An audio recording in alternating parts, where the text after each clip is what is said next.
Bismillahirrahmanirrahim. Assalamualaikum warahmatullahi wabarakatuh.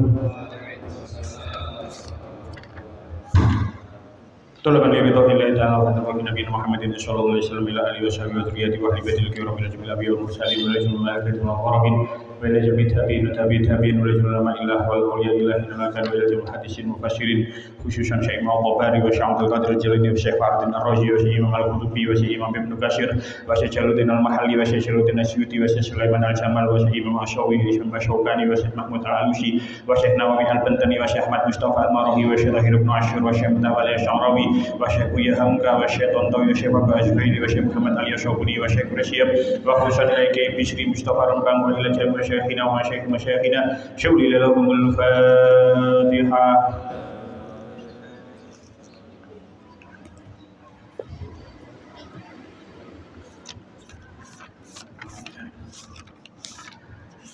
Allahumma barik lana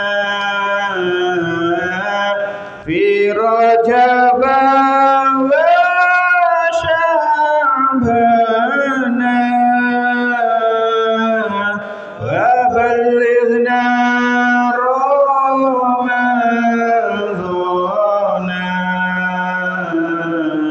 wa ighfir lana dhunubana. Allahumma barik lana fi Rajab wa Sya'ban wa ballighna Ramadhan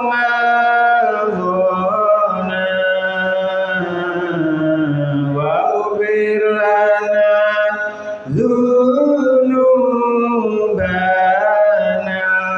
Allahumma barik lana fi Rajab wa Sya'ban wa ballighna Ramadhan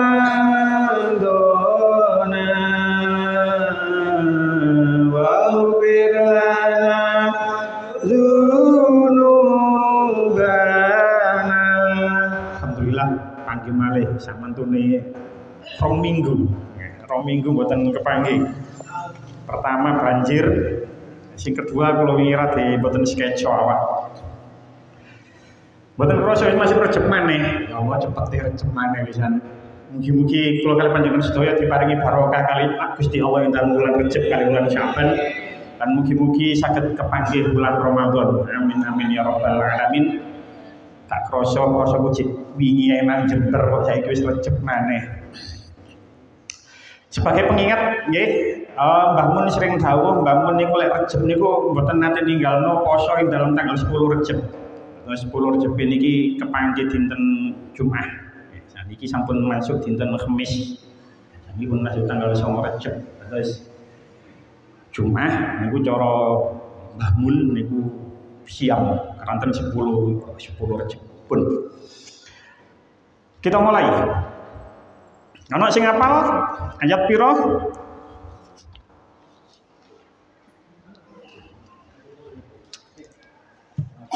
Ayo. 165 Wah, sesuai 165. Baleni wae 165.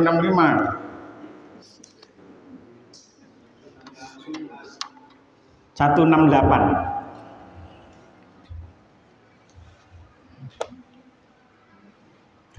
Qala Allah Ta'ala fil Qur'anil Karim.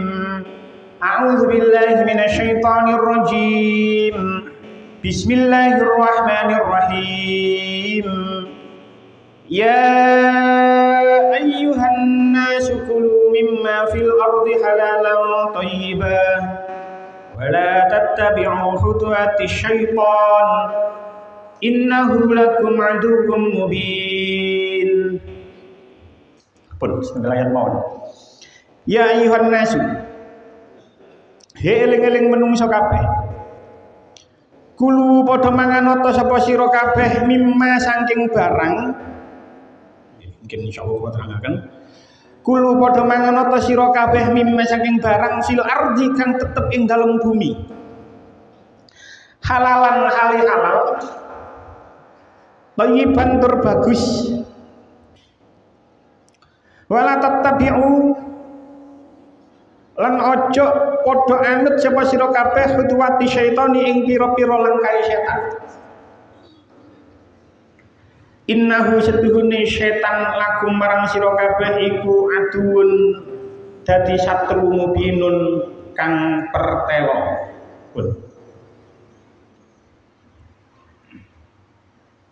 Kiwa sarai senajan sampai 1.9 niki. 1.8, 1.9, 1.9. Ing zaman jahiliyah ana golongan-golongan kang ora gelem mangan daging unta. Alasane jarene disediakake marang pepundhene. Mulane Allah Taala nurunaken ayat kang surasane para menungsa diparengaken dening Allah Taala mangan rezekine Allah Taala kang halal-halal. Para menungsa ora diparengaken nuruti setan jalaran setan iku musuh bebuyutan. Wis sak mestine setan iku tansah perintah Allah lan perintah nglakoni dosa lan perintah ngucapaken haram tumrape perkara kang sejatine ora diharamaken dening Allah Taala. Ya ayuhan nasu, wahai manusia, kulu makanlah kamu semua mimma dari sebagian apa fil ardi yang terdapat di dalam bumi. Halalan yang halal, thayyiban dan baik. Halalan yang halal, thayyiban lagi baik. Wala tattabi'u dan janganlah kamu mengikuti kamu semua khutuwati syaiton, langkah-langkah setan. Innahu lakum aduwwum mubin, karena sesungguhnya setan itu adalah musuh yang nyata bagimu.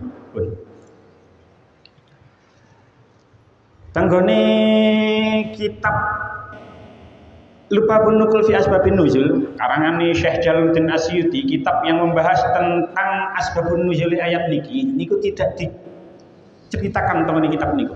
Terus ada sebuah kitab yang dikarang oleh Syekh Jalaluddin Asyuti membahas tentang asbabun nuzul ayat-ayat Al-Qur'an. Nah, tenggone meriku teng kitab Lubabun Nukul tidak dijelaskan tentang asbabun nuzul ayat niki. Tapi kula maos beberapa kitab. Kalau mau tafsir Al-Qutubi, kalau mau tentang tafsir Ibnu Katsir, kalau mau tentang tafsir Al-Munir karangan Syekh Wahbah Az-Zuhaili, niku diterangkan ada asbabun nuzul ayat niki. Bahkan tenggone kitab tafsir sing jenenge Ruhul Ma'ani karangan Syekh Sayyid Mahmud Al-Alusi Al-Baghdadi, itu riwayatnya bahkan ada 3. Dan beberapa kitab niku hanya ada 1, hanya ada 2. Teng kitab Ruhul Ma'ani karangan Syekh Mahmud Al-Alusi niku disebutkan ada 3 riwayat tentang asbabun nuzul ayat niki. Kalau coplek saking kitab Ruhul Ma'ani karangan Syekh Mahmud Al-Alusi temeriku dikatakan nazalat fil musyrikina allazina harramu ala anfusihim al-bahirata was-saibata wal wasilata wal hama. Kama zakarahu Ibnu Jarir wa Ibnu Abbas radhiyallahu anhuma. Ayat niki diturunkan terhadap orang-orang musyrik, yang mana orang-orang musyrik itu mengharamkan pada dirinya sendiri berupa al-bahirah. Bahirah niku napa? Kalau waos tenggone keterangane al-bahirah niku adalah hewan yang tidak boleh diperah susunya demi berhala. Yo ono lah orang-orang sing punya kepercayaan kata niku, ono hewan niku sing gak oleh diperas susunya demi berhala. Niku namanya al-bahirah. Ono sing jenenge as-saibah. Saibah niku hewan yang dinazarkan untuk berhala. Dibiarkan bebas berkeliaran. Terus wasilah dan ham juga hewan yang punya kriteria khusus yang mereka khususkan. Mereka tidak memperbolehkan untuk menyembelih hewan itu dan tidak boleh memakan daging hewan itu. Ayat ini menurut pendapat yang pertama tentang tafsir Ruhul Ma'ani ditujukan kepada orang-orang musyrik yang mengharamkan dirinya sendiri untuk memakan beberapa jenis hewan yang dikhususkan, yang mereka khususkan, maksudnya yang mereka khususkan pun. Niku pendapat yang pertama.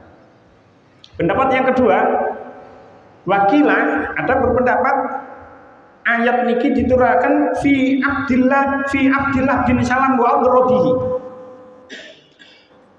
Ono sahabat jenenge Abdullah bin Salam. Abdullah bin Salam niku insyaallah teng juz 1 dulu sering saya ceritakan bahwa Abdullah bin Salam ini adalah rahibnya orang Yahudi. Rahibnya orang Yahudi. Di mana orang Yahudi itu mempunyai pendeta. Otomatis sebagai seorang pendeta mereka mempunyai Abdullah bin Salam ini mempunyai jamaah. Lah, Abdullah bin Salam karo jamaahnya niki ketika dia sudah masuk Islam, haitsu harramu ala anfusihim lahmal ibili lamma kana haraman fi dinil yahudi. Samantune Abdullah bin Salam beserta para sahabat yang mlebet Islam, Abdullah bin Salam beserta sahabatnya niku mengharamkan terhadap dirinya sendiri memakan daging unta, yang mana pada saat itu diceritakan daging unta itu diharamkan untuk orang Yahudi. Soalnya biyen Yahudi daging unta itu gak oleh dipangan. Lajeng dia masuk Islam, wis mlebet Islam, dia mengharamkan sesuatu yang semestinya halal. Mengharamkan kepada dirinya sendiri daging unta, yang mana daging unta itu di dalam syariat Islam itu halal. Tapi ketika dia masih Yahudi, Abdullah bin Salam dan sahabat dan pengikut-pengikutnya niku boten makan daging unta. Akhirnya dia mengharamkan daging unta terhadap dirinya sendiri. Lalu ayat ini turun. Riwayat yang kedua. Riwayat yang ketiga, wakila fi qaumin min Saqifin wa Bani Amir bin Sa'sa'ah wa Khuza'ah wa Bani Mujlid. Ada 4 suku tenggone Madinah. Suku saking suku Saqif, suku Bani Amir, suku Khuza'ah sampai suku Mudlij, Bani Mudlij. Mereka itu 4 suku niku sing berada teng Madinah, haitsu harramu at-tamra wal aqita ala anfusihim. Mereka itu mengharamkan kurma dan keju terhadap dirinya sendiri. Jadi gak gelem mangan kurma, gak gelem mangan keju. Mereka mengatakan itu haram, mengharamkan terhadap dirinya sendiri. Lalu ayat niki turun terhadap mereka. Jadi ada 3 riwayat dengan kitab Ruhul Ma'ani karangan Syekh Muhammad Al-Alusi Al-Baghdadi yang mana menceritakan tentang asbabun nuzuli ayat 1-8 niki. Walaupun ayat niki mempunyai asbabun nuzulnya, yaitu kekhususan di dalam asbabun nuzul ayat niki, wakilan Abdullah bin Salam, wakilan nanggone orang-orang musyrik, wakilan nanggone suku-suku nanggone beberapa suku nanggone Madinah. Tapi walaupun mempunyai kekhususan dalam asbabun nuzulnya, tetapi ayat niki bersifat umum. Tidak hanya khusus kepada orang-orang yang di asbabun nuzul ini tidak, tapi bersifat umum. Karena kenapa? Redaksi nanggone ayat niki Gusti Allah dawuh ya ayyuhan nas duduk ya ayyuhalladzina amanu. Jadi redaksi ayatnya itu ya ayyuhan nas, wahai sekalian manusia, wahai seluruh manusia. Tidak ditujukan kepada khusus orang mukmin saja, mboten. Tidak hanya ditujukan kepada orang mukmin saja. Wong mukmin ya katut nanggone ayat niki, wong kafir yo katut nanggone ayat niki. Jadi redaksinya bersifat umum karena redaksi sifatnya adalah ya ayyuhan nas. Mula bubien nggih, kalau tasih inget anyar-anyaran bahas Al-Baqarah nggih wis 3 tahun setengah yang lalu ngaji nang kene pun kula hitung wis 3 tahun setengah ini. 3 tahun setengah yang 3,5 tahun yang lalu kula nanti matur bahwasanya salah satu ciri surah Madaniyah niku ya ayyuhalladzina amanu, surah Makkiyah itu ya ayyuhan nas, tapi itu tidak bisa dijadikan patokan. Sebab walaupun surah Al-Baqarah niki napa? Al-Baqarah ini termasuk surah Madaniyah, Tapi nanggone ayat 168 niki Gusti Allah dawuh ya ayyuhan nas. Di redaksi ayat ini bersifat umum untuk semua manusia. Maka dari niku ayat ini menunjukkan bahwasanya bumi ini itu disiapkan memang untuk manusia. Bumi dan beserta isinya ini memang disiapkan oleh Allah damel menungso. Makanya singen tengone ayat 22 Gusti Allah dawuh allazi ja'ala lakumul arda firasya was samaa binaa. Dialah yang menjadikan bumi sebagai hamparan bagimu dan langit sebagai atap. Jadi bumi ini memang dipersiapkan untuk manusia. Lah, napa perintah Gusti Allah tenggone ayat niki yang ditujukan kepada seluruh manusia?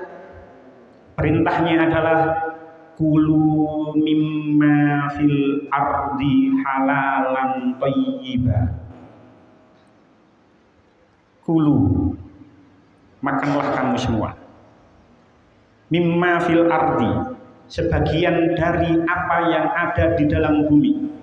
Halalan sing halal, thayyiban dan bagus. Sadurunge kula terangaken secara detail. Kula ingin membahas tentang lafaz kulu rumiyin. Kulu bermakna makanlah. Perintah makan itu lebih banyak daripada perintah puasa. Kalau baleni mana? Lafaz kulu nanggone Al-Qur'an, lafaz kulu nanggone Al-Qur'an itu lebih banyak daripada lafaz siang. Kula nggak ada kitab jenenge Al-Mu'jam Al-Mufahros li Al-Fadhil Qur'anil Karim. Karangane Syekh Muhammad Fuad Abdul Baqi. Kitab Al-Mu'jamul Mufahros niku, nggih, Mufahros niku kitab yang menerangkan tentang ayat-ayat Al-Qur'an. Jadi lek saged kula critakno, misale lafaz kulu niku disebutaken kali Syekh Muhammad Fuad Abdul Baqi ini mang nanggone surah iki ayat iki, nang surah iki ayat niki, surah iki ayat iki. Niku kula hitung nanggone kitab niku wau, Al-Mu'jamul Mufahros niku wau. Kula hitung lafaz kulu nanggone Al-Qur'an iku jumlahnya ada 27. Lafaz kulu nanggone Al-Qur'an itu jumlahnya ada 27. Kulu tok niku, kulu washrabu. Mriki kulu mimma fil ardi ada 27 lafaz kulu tenggone Al-Qur'an. Sementara lafaz siam tenggone Al-Qur'an itu hanya ada 7 ayat. Hanya ada 7 pengulangan lafaz siam tenggone Al-Qur'an. Sementara kulu ono 17. Kulu tok niku durung tak kulun, durung akalah, niku hanya kulu saja. Kulu mawon niku tenggone Al-Qur'an ono 17, sementara siam ada 7. Siam niku lek diperluas maneh, ono siaman, ono sauman, ono tasumu, ono falyasumbu. Niku lek di total lafaz yang berhubungan dengan lafaz siam tenggone Al-Qur'an niku hanya ada 13 kali. Sementara kulu mawon niku jumlahe ono 17. Jadi jangan remehkan makan. Makan itu juga perintah Allah. Poso ya perintah Gusti Allah, mangan ya perintah Gusti Allah. Tapi mangan sing ya apa? Mungkin dibahas dalam kelanjutannya. Jadi nanggone lafaz Al-Qur'an, lafaz kulu itu diulang sebanyak 27 kali, sementara lafaz yang berhubungan dengan siam, sauman dan lain sebagainya itu hanya ada 13 kali.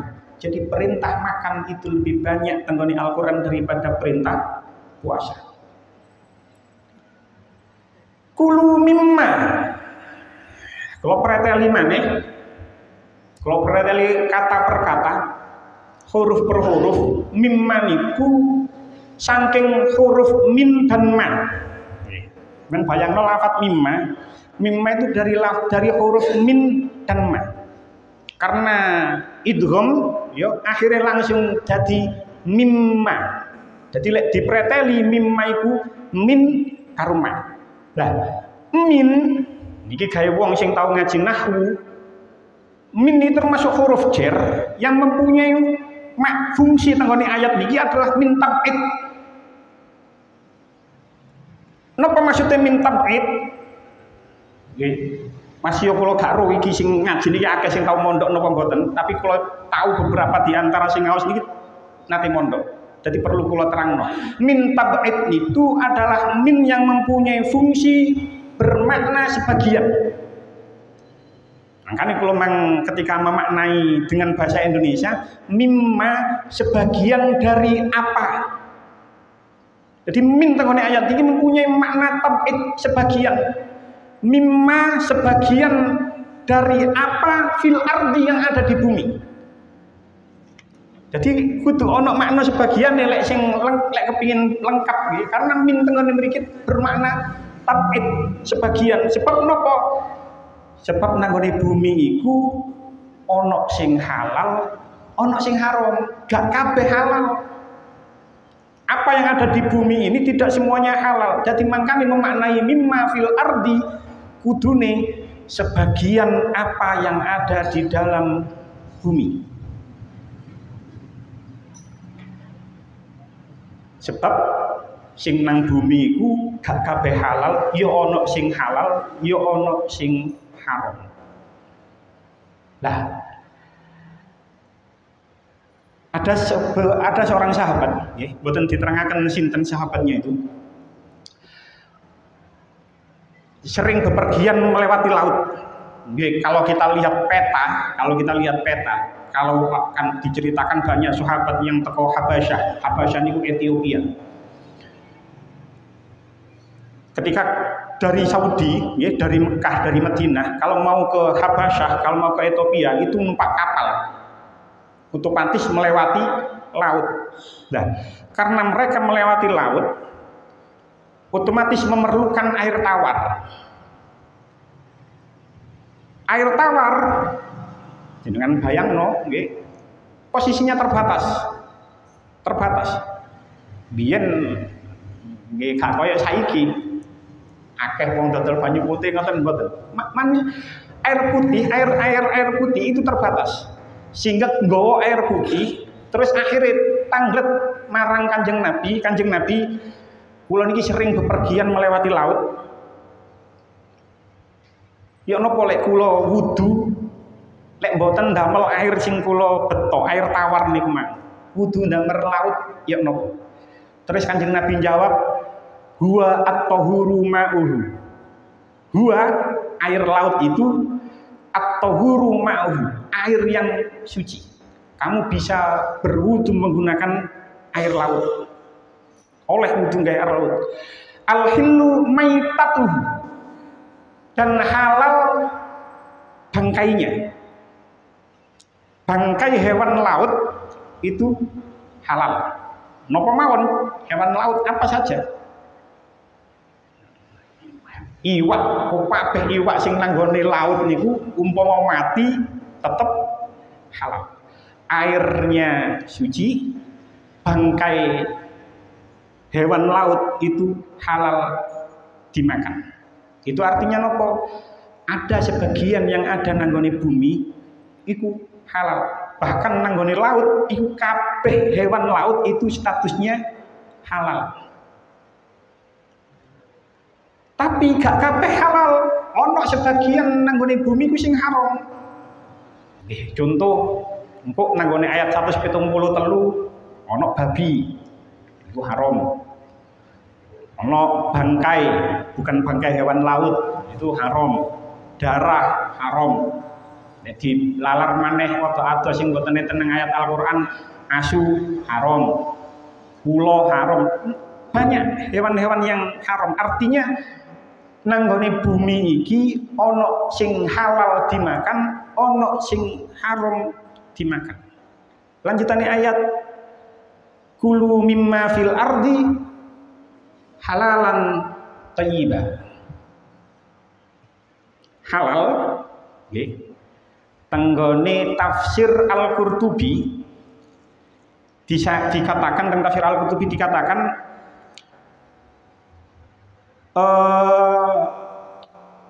halal gini tenggone tafsir Al-Qurtubi dikatakan wat thayyibu huna al halalu halalan thayyibah.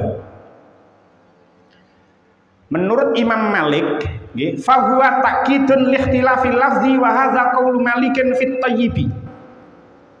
Menurut Imam Malik halalan thayyibah thayyib nenggone ayat niki yo manane halal. Jadi menurut Imam Malik thayyib tenggone ayat niki adalah fungsinya untuk mentaukiti lafaz halal. Jadi thayyib itu yo halal. Itu pendapat Imam Malik. Wa qala Asy-Syafi'i, menurut Imam Syafi'i at-thayyibu al-mustaladzu fa huwa tanwi'un wa lidzalika yumna'u aktul hayawani al-qadhiri. Menurut Imam Syafi'i thayyib itu adalah sesuatu yang lezat. Maka dari dan itu bermacam-macam, fa huwa tanwi'un, macam-macam lezat itu macam-macam. Maka dari itu Imam Syafi'i itu mengharamkan, mencegah memakan hewan yang menjijikkan. Mencegah makanan hewan yang menjijikkan. Termasuk ya ulang asal ngomong bekecot itu termasuk hewan yang menjijikkan. Itu menurut apa sebagian ya menurut jumhur ulama bekecot itu termasuk bagian dari hewan yang menjijikkan, makanya termasuk makanan yang haram. Pun boten bahas niku riyen.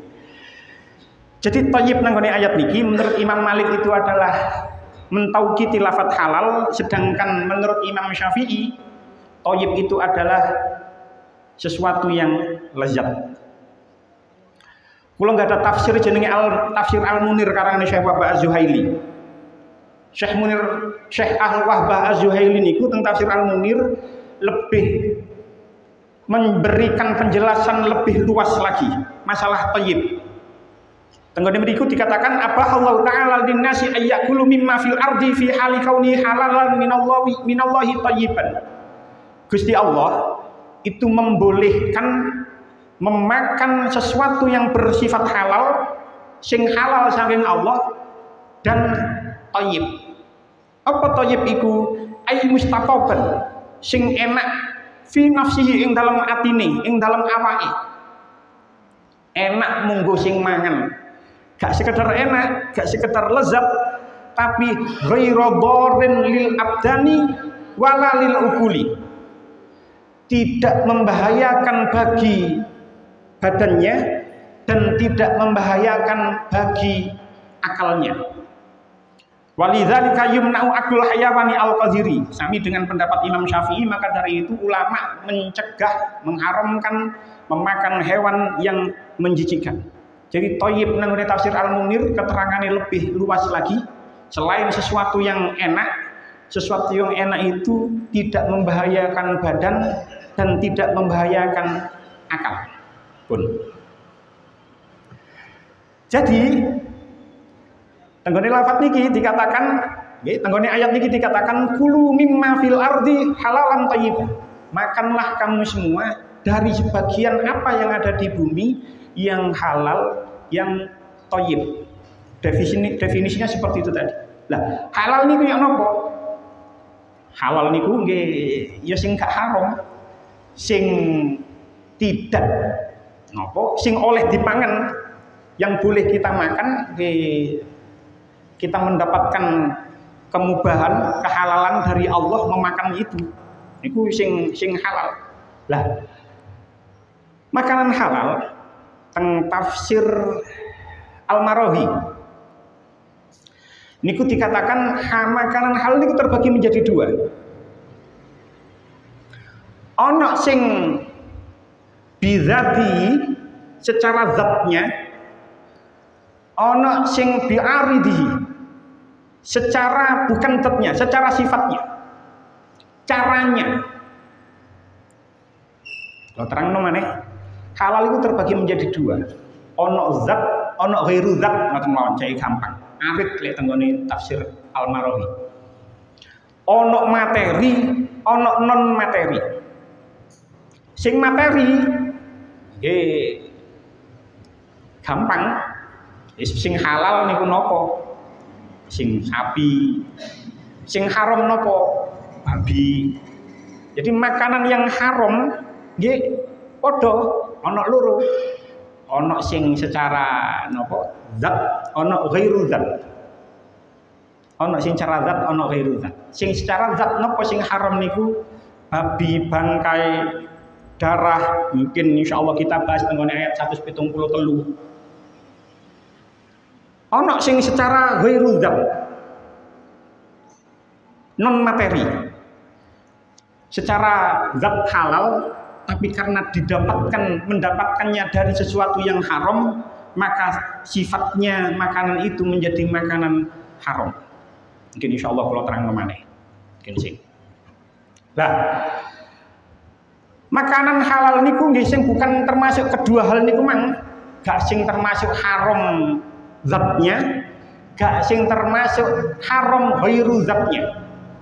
Jadi makanan halal itu adalah makanan yang halal secara tidak haram secara materinya dan tidak haram secara non materinya. Lek secara zati itu gampang. Makanan yang halal yang secara zatnya itu gampang. Sate kambing halal, sate ayam halal, sego goreng halal, bebek halal, napa mawon halal. Lek ditarik lebih luas lagi dengan spektrum yang lebih luas, kalau secara produk besar, barang-barang yang diproduksi secara massal, secara besar, niku mereka banyak menggunakan produk dengan mendapatkan sertifikat halal.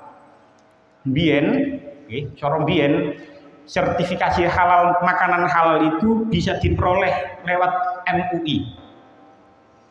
Tapi sejak Maret tahun 2022 sertifikasi makanan halal itu sudah tidak lagi diproduk oleh MUI, tapi yang berhak mengeluarkan sertifikat halal itu mulai Maret 2022 niku adalah Kementerian Agama, yang mana yang mengeluarkan itu adalah eselonnya. Bawaan Kementerian Agama mempunyai badan bernama BPJPH, Badan Penyelenggara Jaminan Produk Halal. Ketua saiki Haikal Hasan, Babe Haikal, wis mendukungnya Prabowo ketbiyen niku soalé. Wis oleh jatah lah gampangane. Niku ketbiyen dukung Prabowo total soalé niku wong niku. Sekarang dia, Babe Haikal itu menjabat sebagai Ketua Badan Penyelenggara Jaminan Produk Halal. Makanya, biar jenengan iling, sertifikat halal itu sekarang nanggone makanan-makanan produk yang massal itu sekarang kan berubah. Saiki halal wis gambare koyo wayang, warnane ungu. Lek biyen niku warnane ijo. Biyen warnane ijo, bunder. Sakniki mboten koyo wayang tulisane halal, warnane ungu. Mendapatkan banyak protes ketika meluncurkan gambar sertifikat halal itu. Ketika 2022 niku. Ketika Menteri Agamanya masih Gus Yakut. Menengan eling. Lah. Sajane lek cara fikih nggih, kalau secara fikih sertifikat halal itu tidak perlu kalau di negara yang mayoritas Islam.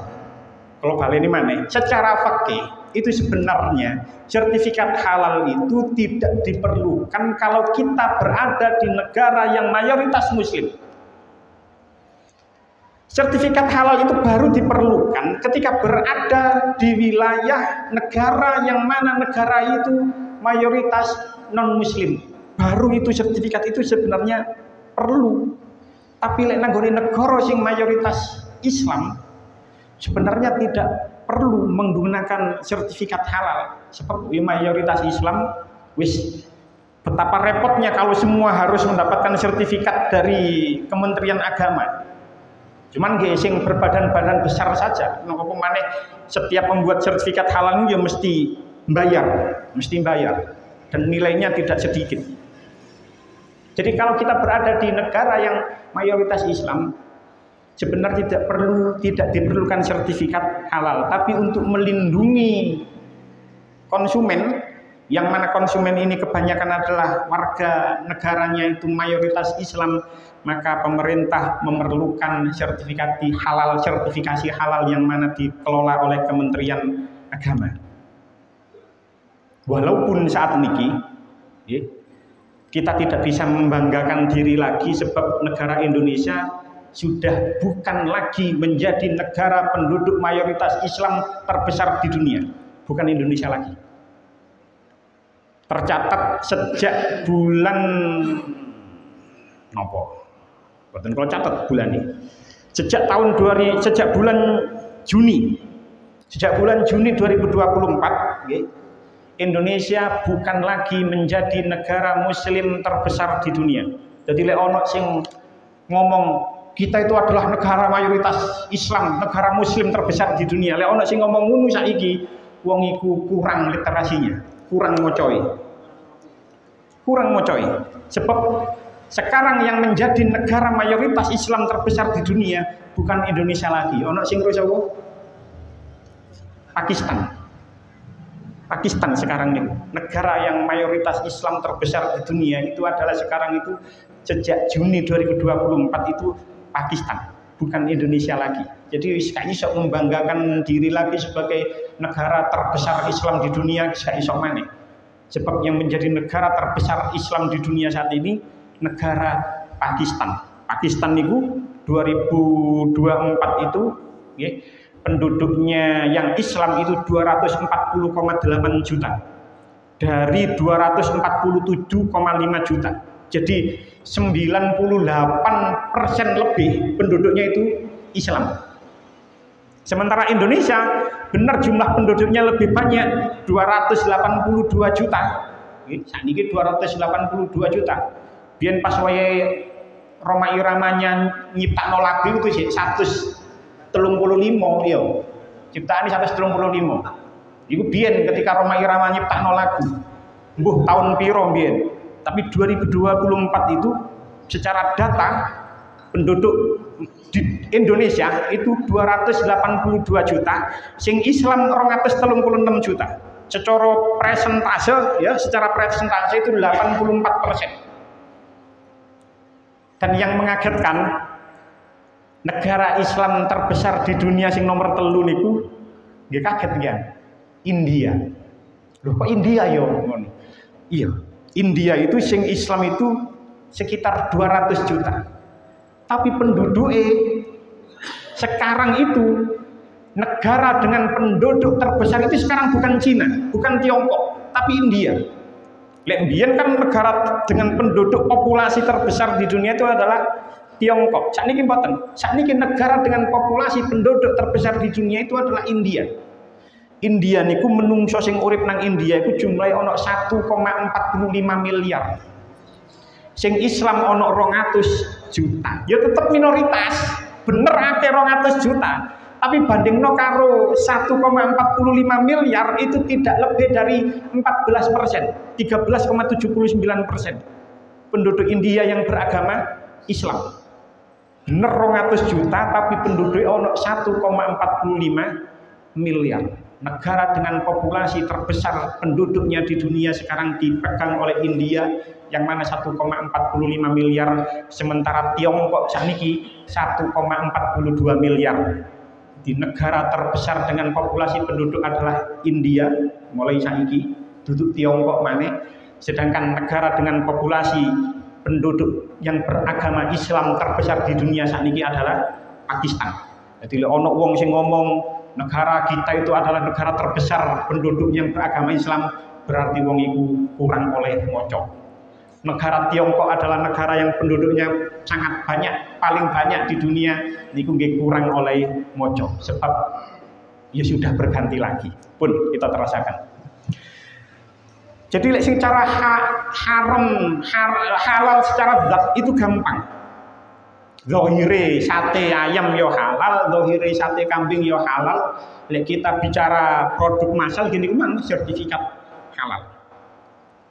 Nah, tapi ono sing haram itu ghairu zat. Lek mang kula jelaskan secara zat. Ono sing haram tapi ghairu zatnya, non materinya.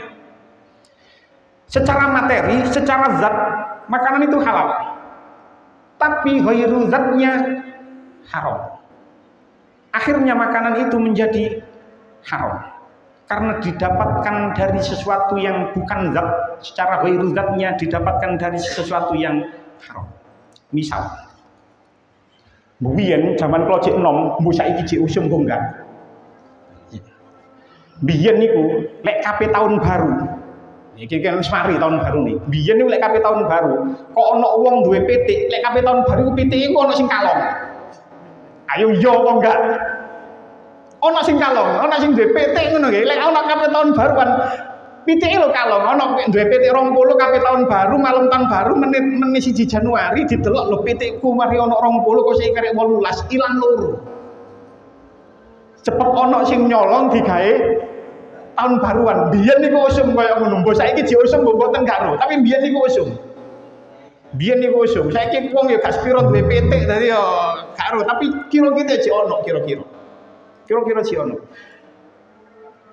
Pitik sing dicolong pas wae tahun baru, misalnya mawon jek ono bahas sesuatu yang ada. Lek biyen enten biyen.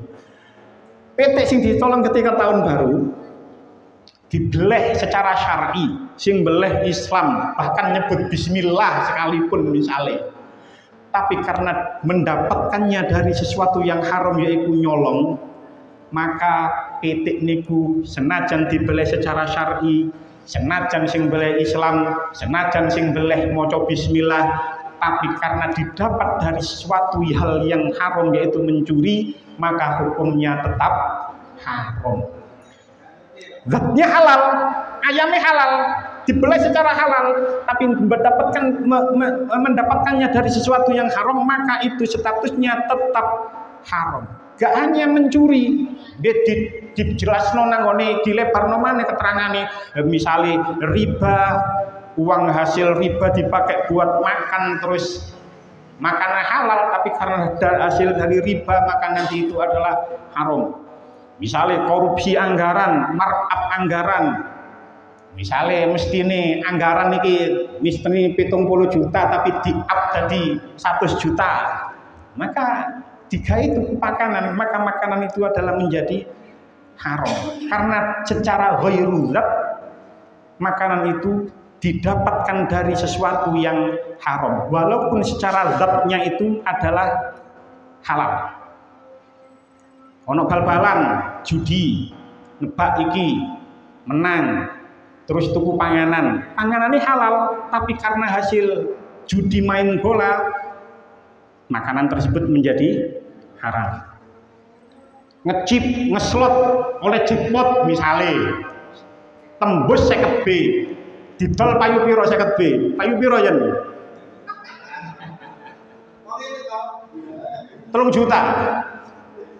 Menang ngecip oleh jackpot kakek merah, maring lu dituku gawe tuku panganan. Panganannya halal, tapi karena didapat dari sesuatu yang haram, ghairu zatnya itu haram, maka makanan tersebut menjadi haram. Gelem ngakoni, gelem gak diakoni, diakui atau tidak diakui, di antara kula kali panjenengan, di antara masyarakat sekitar kita, bahkan di antara mayoritas umat Islam, niku emoh temen makan dari sesuatu yang secara zat haram, tapi lek ghairu zat haram diterabas.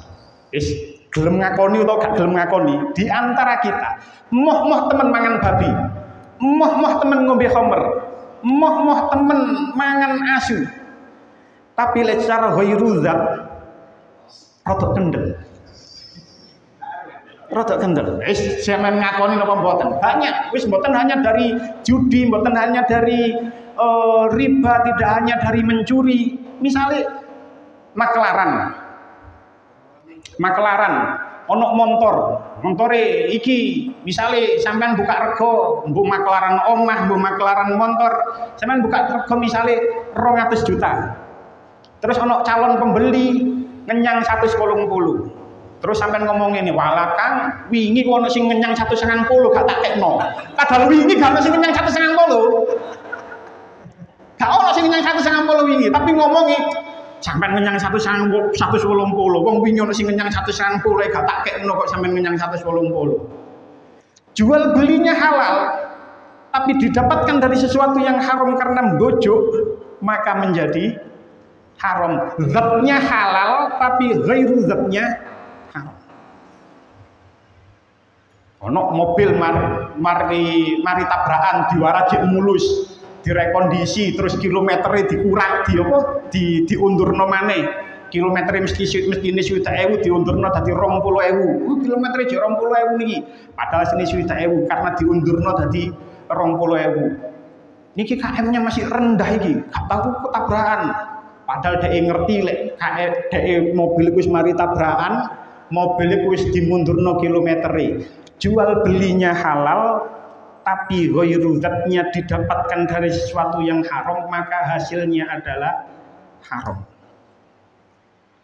Yes, dilalar dewi, yang markup dana, judi dan lain sebagainya.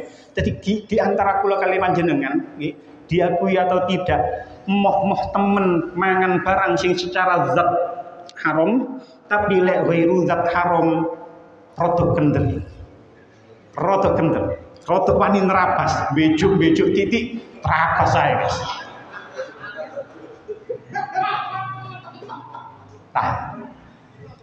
Itu masih bahas masalah halal tok iki jan, bahas masalah halal tok iki.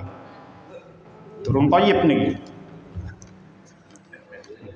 Pun toyib bagus. Mau diterangkan Imam Syafi'i enak. Begitu juga makanan toyib. Halal sudah kita jelaskan toyib yang ngono.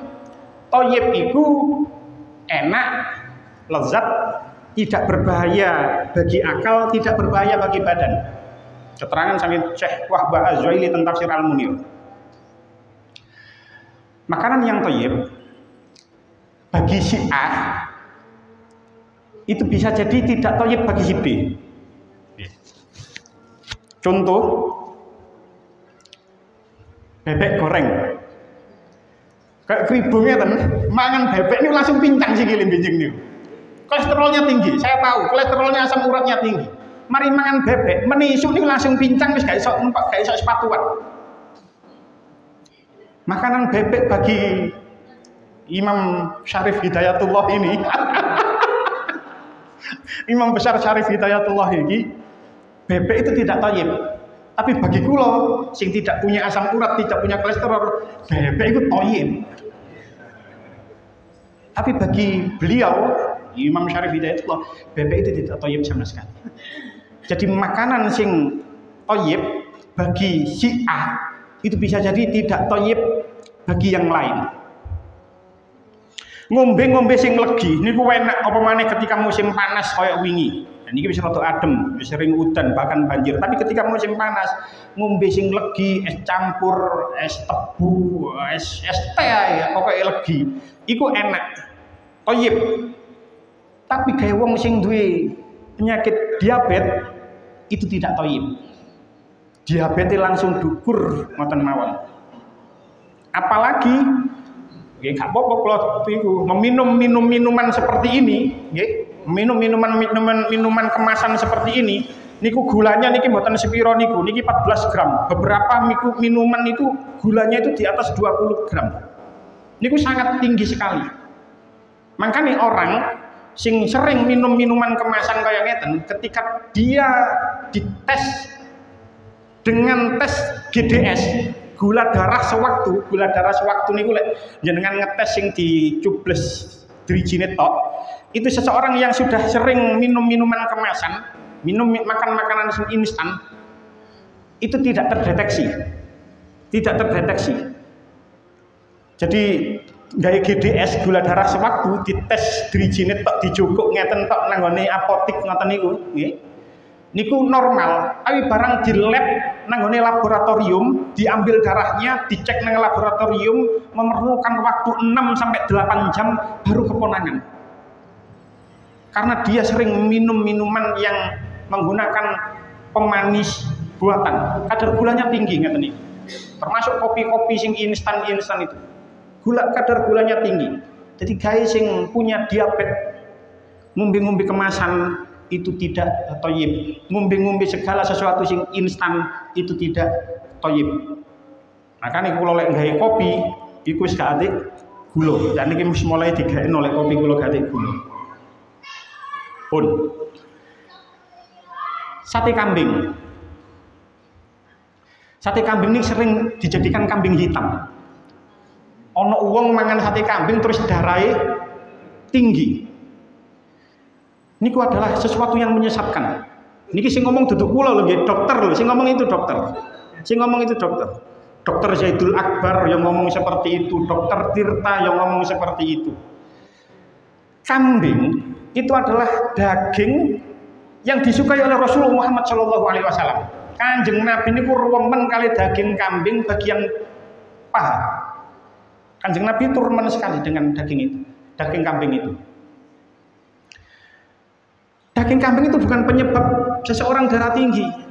Jadi lek ana wong mari mangan sate kambing terus rumangsa gulune iku cekot-cekot terus rumangsa ngelu, itu sebenarnya bukan karena daging kambingnya, tapi karena kecapnya. Kecap, coro ilmiah, kalau kita berdasarkan jurnal ilmiah, itu kebutuhan manusia itu kecap itu minimal maksimal itu sehari itu 2 gram. Sementara kecap manis nih, niku 1 sendok itu mengandung 0,5 gram natrium. Natrium itu banyak banyak terdapat nanggone garam. Jadi karena kecap masih kecap manis itu mengandung garam sebesar 0,5 gram. Uang gawe sate, dibumboni gawe kecap, dibakar gawe kecap, mateng gawe bumbu ono kecape, terus dipangan kecap wis double sampai telu. Jadi mangan sate kambing langsung cenut-cenut darah tinggi, padahal duduk karena daging kambingnya tidak. Tapi karena kecapnya, apa maneh sampean tambahi gule ono santene, mari gule sampean kei kecap maneh, tambah double maneh darah tinggi.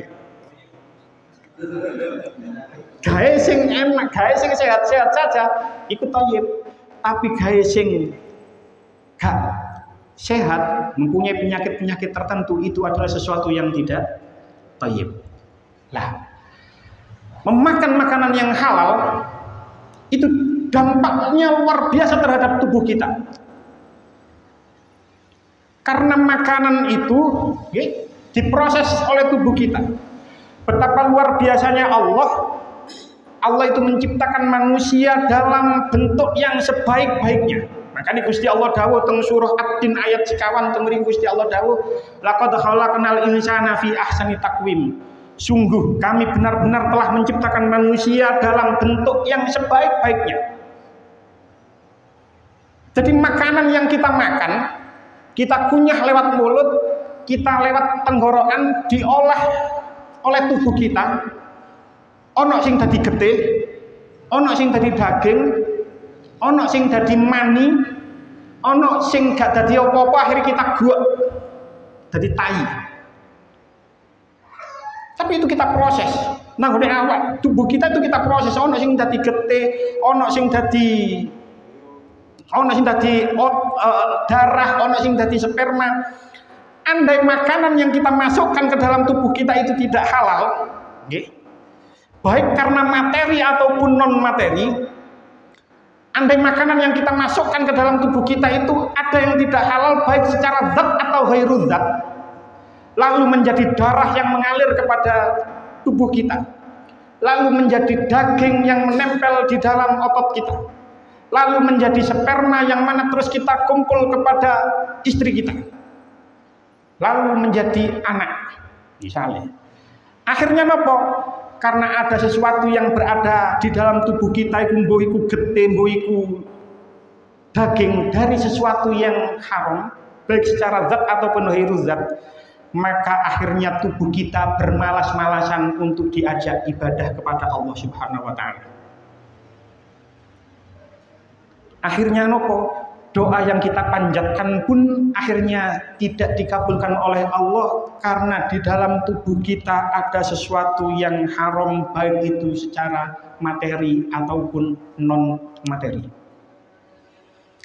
Enten hadis ketika menerangkan ayat niki, kalau maos tentang tafsir Ad-Durrul Mansur karangan Syekh Jalaluddin Asyuti, akhraja Ibnu Mardaweh an Ibnu Abbas qol tuliyat hadil ayatu inda Nabi sallallahu alaihi wasallam.